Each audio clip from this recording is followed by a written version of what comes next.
Tervetuloa tänne Sisuvuoren ja Finwar 2014 pariin. Tällä kertaa meillä on täällä jälleen kerran miljoonajahti ja sen aloittaa Muukis. Ja Muukis lähtee täältä ensinnä tuhoamaan nämä kylän ulkopuolella olevat puolustuslaitteet ilmaista pistettä, mitä sieltä tulee.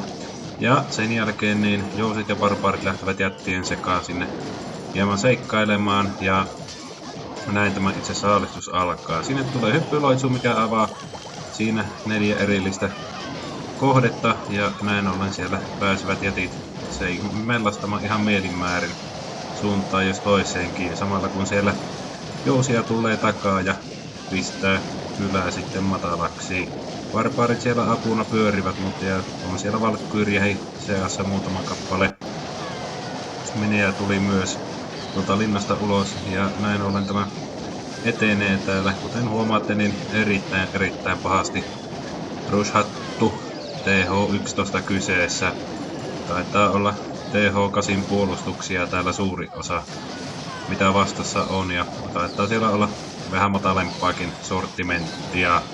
Puolustavana joukkona siellä on healeri, parantaja, ja siitä ei paljon hyötyä kyllä ole täällä näitä, kun nykyisellään se ei taida enää noita rakennuksiakaan paljon parannella.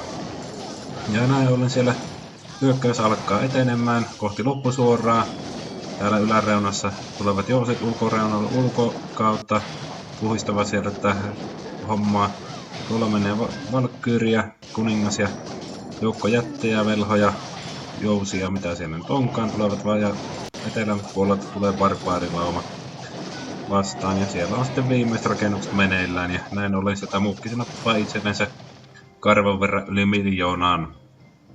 miljoona 19 000 vähän rapiat kaiken kaikkiaan, plus tietysti mökäöljyt, mitä en laskenut mukaan. Seuraavaksi pääsemme Temuliksen kyytiin tässä näin. Temulis lähtee ihan reippaasti suoralla hyökkäyksellä kohti tuntematonta ja vetää sieltä laavakoirat ja pallot liikenteeseen. Etelän puolelta sinne pari reitchiä, millä saa pallot sitten tarpeeksi kyytiä, että ne pääsevät tonne tuhoamaan noita avainpuolustuksia, eli toisin sanoen sieltä nämä ilmatorjunnat alas ja taitaa siellä kuningatarkin ottaa jossain määrin osumaa kyllä, että melkein kohta puoliin vainaalla on kuningattarellakin olo. Ja siellä sitten heistiä tulee mukaan ja heistä ei anna tätä tuhobonusta lisää, mutta se vauhtia tuo aivan valtavasti ja pallot eivät kyllä varsinaisesti tarvitsekaan mitään tätä tuholisäystä. Ne möyryttävät 2 palloa taitaa yhdellä iskulla pistää tuon melkein puolustuslaitteen kuin puolustuslaitteen näistä peruslaitteista alas. Ja sieltä sitten tänne oikealle reunalle jälleen etenevät ja heistin avulla tuonne kohti tuota ilmatorjuntaa. Näin ollen sieltä avautuu tämä vasen laita hyökkäykselle kokonaan. Ja sieltä kun Temulis jatkaa tätä toimintaansa, niin huomaat, että minit ovat ottamassa siellä puolustavaa kuningasta pois pikkuhiljaa. Tuolla on TH-juuri tuhoutui, kun laavapennut ja minit sen tuhosivat. Kuningas tulee mukaan karkeloihin ja puhdistelee tätä reunaa, ottaa siellä hienosti itsensä tämän puolustavan velhotornin ja näin ollen mineille ja laavapennulla ei ole mitään hätäpäivää siellä ympäristöä siivotessaan. Ja näin sieltä tulee viimeisiä rakennuksia viedään ja siinä tuli 100%.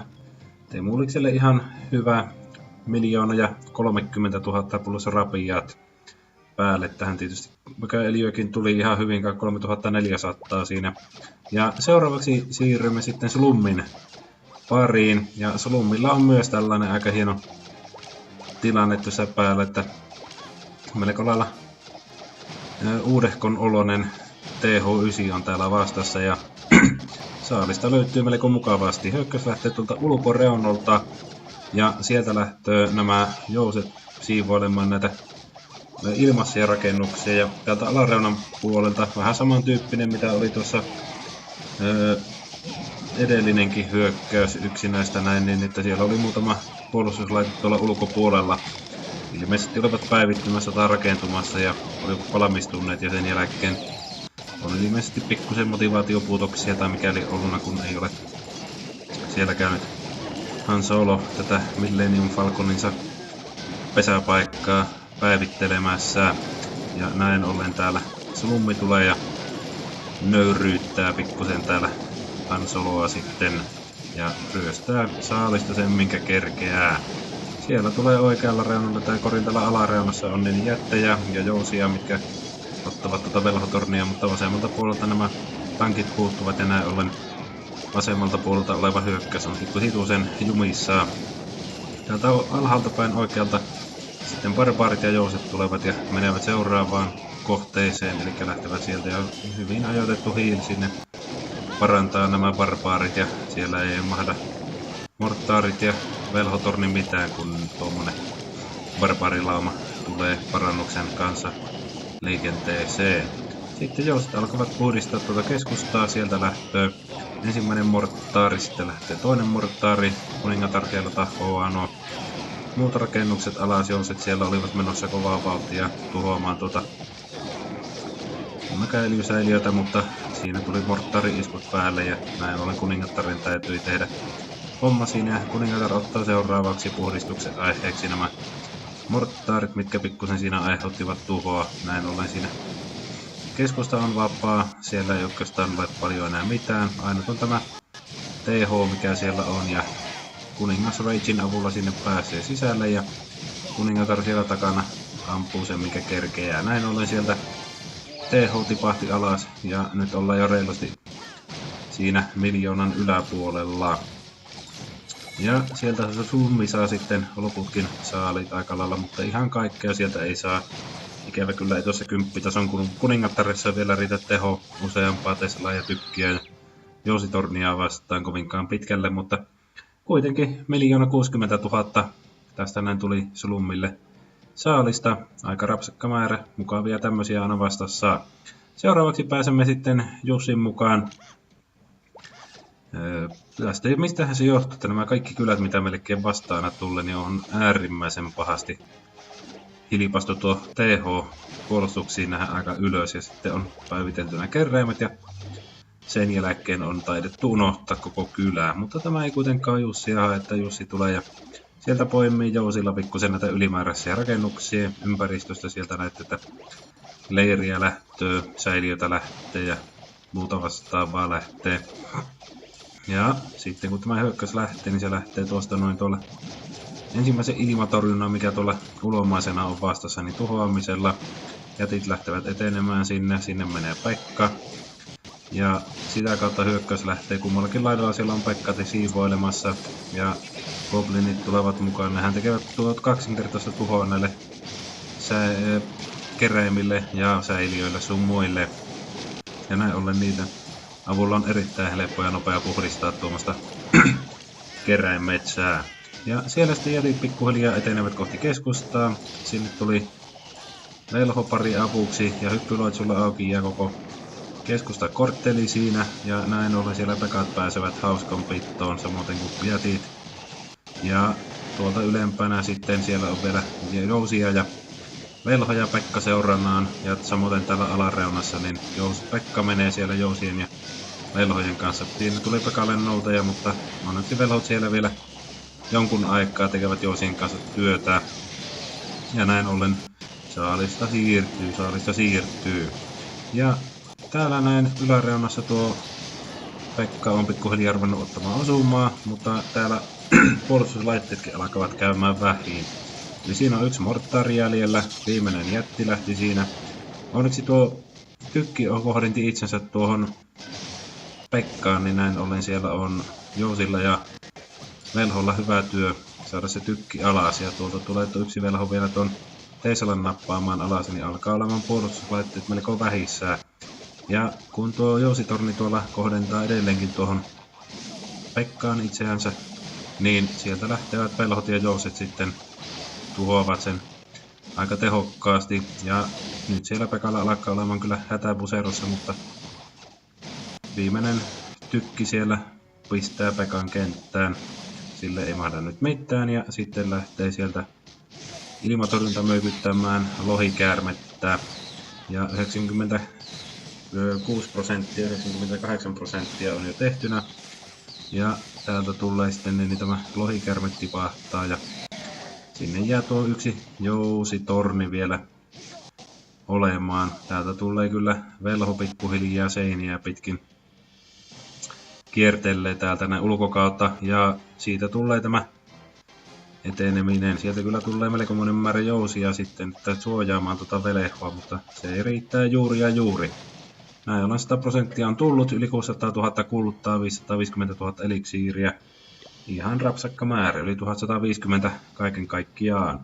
Seuraavaksi Joumar lähtee täältä etenemään. Hän lähtee suoraan rynnäköllä täältä jättien kerran yläreunasta sisään. Ja toinen tulee tästä hieman alempaa. Seuraavaksi velhot tulevat sinne siistimään ja sitä kautta lähtee tämä hyökkäys tuhoamaan tätä koko kylärakennetta. Ja kuningatar sinne seurailemaan tätä häntä joukkoa ja omaan tapansa sinne lähtee tietysti aluksi tänne shoppailukierrokselle tuonne reunnan. Onneksi ottaa sieltä tykin poikkeen, niin jäteillä ei ole niin paljon siellä tehtävää. Tuolla ylempänä jätit ovat hyvin siellä, ottavat lihamuurina osumaan vastaan samaan aikaan kun velhot ja jouset siellä tuhoavat perässä rakennuksia. Ja sama homma on täällä alempana. Keskusta nyt on ihan niin paljas sieltä oikeastaan tankista, mutta ei siellä kyllä hirveästi ole mitään mikä auttaisi, kun jouset ja infernot on tyhjiä, niin niistä ei paljon vaan haittaa ole. Että yksinäinen jousi siellä olisi hyvin pärjännyt kaikissa muuten paitsi osuman suhteen. Nyt alkaa jäteistä olemaan täällä puutostila, mutta kuitenkin tämä hyökkäys etenee ihan hyvällä mallilla ja näin ollen siellä alle kuitenkin kuningatar on vielä ihan täysissä voimissaan ja näin ollen siinä on saalista kuningattarilla erittäin paljon saatavilla ja kun tämä hyökkäys täällä hiljalleen etenee, niin huomaat, että ei se tuo yksinäinen mortaari, niin se ei paljon aiheuta, mutta sitten kun tämä Tesla lähtee siellä mökyttämään mukaan, niin onneksi Joumarilla sattuu olemaan tuo jääloitsun mukana. Se ei ihan välttämättä kaikista paras ole tämmöiseen hylättyyn kylään tuo jää, mutta ihan tämmöistä ei varmaan Joumarikkaan olettanut vastaan tulevan. Nyt siellä on jo yli 1 miljoonaa kaiken kaikkiaan kerättynä resursseja. Erittäin paljon on tällä kertaa tuonne eliksiiripainotteissa tämä saalis tässä näin. Ja nyt siellä lähtee sitten Tykki ja Joositorni tekemään tuhojaan. Ja siinä oli kuningattaren lento sitten tällä kertaa. Yli 100 000, 1 150 000 reilut tuli melkein vähän parisataa enemmän mitä edellisessä hyökkäyksessä, minkä Jussi teki, mutta se oli ihan aika tarkkaa työskentelyä. Ja tällä kertaa meillä on viimeisenä täällä tämän videon herra ja hidalgo, eli Muukis toisella vedollaan. Ja Muukikselle on käynyt tässä nyt erittäin hyvä tuuri. Hylätty TH11, erittäin pahasti sillä lailla rushattu tämäkin on, eli kuten huomaatte, niin siellä on siellä TH9 puolustuksia jotakin, sitten siellä on TH8 taitaa olla ja onkohan siellä vielä alempia puolustuksia, mutta jouset ja infernot on tyhjiä ja kuningatar eikä kuningas ovat melko lailla alatasoa, eli ei ole kovinkaan kummoinen päivitys niissä tapahtunut. Ja täältä kuitenkin tämä hyökkäys etenee, huomaat, että se tulee aallon lailla, koko kylä on menossa alas sieltä yhtenä aatona. Keskustassa siellä jouset ja velhot möyryttävät tuon TH:n alas, ylempänä siellä etenevät kuin mikäkin aaltoliike. Sitten kun nämä jätit ottavat vielä tuon iskun vastaan noista aluepuolustuksista, eli mortaareista ja velhotorneista, niin siellä on helppo olla. Eli siellä aina välin tulee noita iskujakin, siellä melko monen määrä jousia tipahti tuossa noin kun mortaarin kuula pamahti päähän, mutta se ei paljon tässä enää tässä vaiheessa hidasta. Sitten viimeinen jääloitsu sinne ottamaan tuo Teisalla tuolta ja näin ollen hyökkäys alkaa olemaan valmis. Ihan rapsakka määrä. Muukis vetäisi tässä melkein 2,3 miljoonaa tämän videon aikana saalista. Hyvä saldo. Tällaista on meillä ollut tällä kertaa täällä Sisun ja Finwarin puolella. Kiitoksia seurasta ja palaillaan asiaan.